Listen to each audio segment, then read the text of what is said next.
Hello everyone, it's Mary. Welcome back to the Kraftgali channel. Are we going to be having some fun today?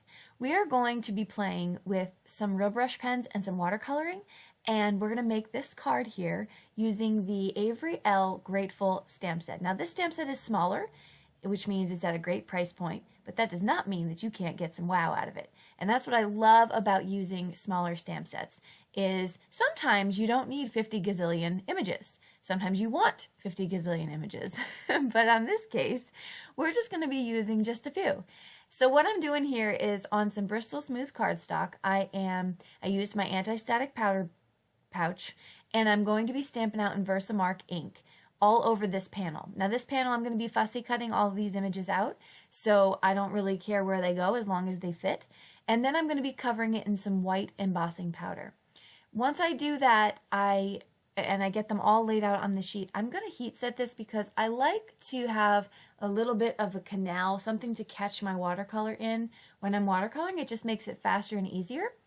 And the really fun part about what we're going to do today is I'm actually going to be able to go outside the lines with no problems. And I don't know about you, but there's no freedom like coloring outside the lines. Just all the restraints of life are gone. It's great. Okay, so what I've done onto the right side of my sheet here, you can see that white sheet on the right that I have the colors laid out, that is actually glossy vinyl. Now I kind of redid my magnetic mat here, so that's on my channel if you want to check it out. But I laid this out and I just put some glossy vinyl and it cleans up beautifully. And so you'll see me as I'm kind of going through and wiping. But what am I doing with the card here? So I've laid out some real brush pen color on the right, and I'm picking it up with the water brush, and I'm just coloring in each of those leaves very, very freely. I'm mixing some of the colors. It looks a lot darker on the video than it did in real life. I think I had a lot of glare going on where I was sitting, and so all I saw was water. But this actually, it's going to dry back. You know, watercoloring, it dries back, but it's getting down pretty nicely. So I'm going to go through and just kind of mix and go back and forth and get all the colors that I want and just keep adding them. When I am going to come back to this to do a second layer, because I feel like with fall colors, you kind of want a little bit more vibrancy. However, it's not that dark. You'll see in the final card, it actually is kind of like, if it can be, like a fall pastel-y look, which I absolutely adored. Okay, so I'm going to go back and put down some more color here. And I will list all the colors that I used so that in case you're curious, these are Arteza markers. Now on the right, I am actually putting more color down and then just picking this up with a Bristol Smooth cardstock. I would recommend watercolor if you do this technique. It just holds a lot better, but this is the only layer I wanted to do with that, so I was okay with just that one time. Then I'm going to take some brown and I'm just going to pick up with my wet brush and just do some splatters. This is actually going to be my background for the card. And it's just, I love how easy that is to do. And there you can see me wipe up my surface there with that glossy vinyl. Okay, so I've let that dry a little bit, and then we're going to go back in and I'm going to add a little bit more color. Now I'm trying to keep the color in the same spot that I had it the first time. You know it's not going to be perfect, and that's okay. But if you try to, at least for the most part, get it down where you had it to begin with, you're going to make that color more rich. You're going to deepen that color. And that was what I was going for. So I didn't want to put necessarily, you know, green on top of red solely, because then I might get more of a brown color or nothing. And so that's why you kind of want to stick with what you're doing. However, because it's not going to be perfect, it is going to mix with other colors, and that's okay too, because these are fall leaves. And fall leaves are probably some of the most wonderful nature's art I've ever seen. Okay, so I fussy cut all of those images out off camera, sparing you. And here, just a side note, is how I store my vinyl. It's not vinyl at all, it's vellum. Vinyl, vellum, what's the difference, right? So that's how I store my vellum, and this is a very heavy, it was a very heavy vellum. Now I'm going to add some of this awesome Ranger liquid platinum embossing powder. And I'm going to add it all the way around my project because my sentiment is going to be stamped and heat embossed with this color. I wanted it all to kind of tie in together. Now I do this 2 times, this technique, So I just put the Versamark on the edges, and I'm kind of almost running the Versamark pad down the edge. And then I am going to just very lightly dip that into the powder that I have in that coffee filter.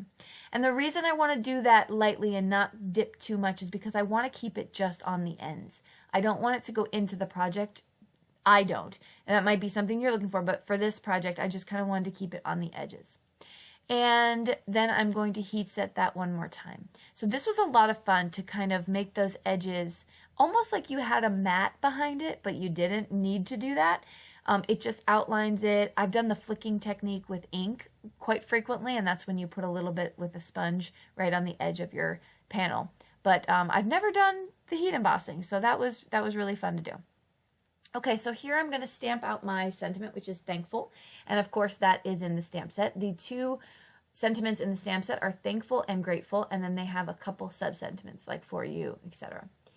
So I get that all nice and heat set. Now, I did have some twine in my stash. It's off-white and gold, and I am just starting to glue down my stuff here. So I put something heavy on top of it because I have the vellum circle, and then I have the twine, and then my leaves. And so I'm just putting something heavy on it, so this way it will work to my benefit, and I won't have to be waiting 1,000 years for that to dry, or keep popping up because it's not going to stay put. And now I'm just adding some more, and I'm kind of just figuring out how I want my layout. There's only one that I popped up beside the acorns. I popped up one leaf. The others are glued down. But because they were kind of bending up from the fussy cutting, I liked that look. I liked how they were almost just like a real pile of leaves. That was a lot of fun. And then here I'm going to put down my acorns, and I did pop up my acorns. One is popped up with double foam tape, and the other two are popped up with just regular foam tape. And again, we're adding dimension, we're adding a lot of fun to the card, so I like the way that the end result came. Now, when I was doing this, I realized that I could barely see my twine, which was sad for me, because I really thought that that twine made that card kind of pop. There was the gold from the liquid platinum embossing powder, and there was the gold in the twine. So what I did here was I decided to take some more and just tie it right at the top. Now I put a glue dot right behind the little bow, and then I'm also going to put a glue dot right at the bottom of those two strings to hold them together.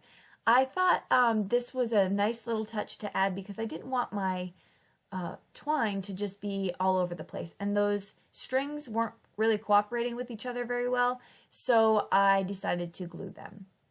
And once I did that, I am now going to put my card panel completely together. I pulled out some purple shimmer cardstock that I had laying around, trying to use up some of my extra stuff, and I made that my mat behind. I thought that really drew those colors that right to your eye. And so that's another reason why it's fun to use some colored cardstock for matting. So the last step I'm going to do here is I'm going to take out my Wink of Stella clear sparkle pen, and I am going to cover all the leaves and the acorns with that clear sparkle pen. I forgot how awesome Wink of Stella was, and it just gives this beautiful sheen and sparkle all over the card. So here are some close-ups of that card. Thank you so much for stopping by, for hanging out with us. I hope this card inspires you to check out the set and realize that you can do a lot with just a smaller set. As always, don't forget to head over to the shop to check out all the great deals and to hit subscribe in the upper left-hand corner so you never miss a video from us. We post like clockwork here, so we will see you next Saturday. And until then, here are some videos to hold you over. We hope you all have a fantastic week. Bye-bye.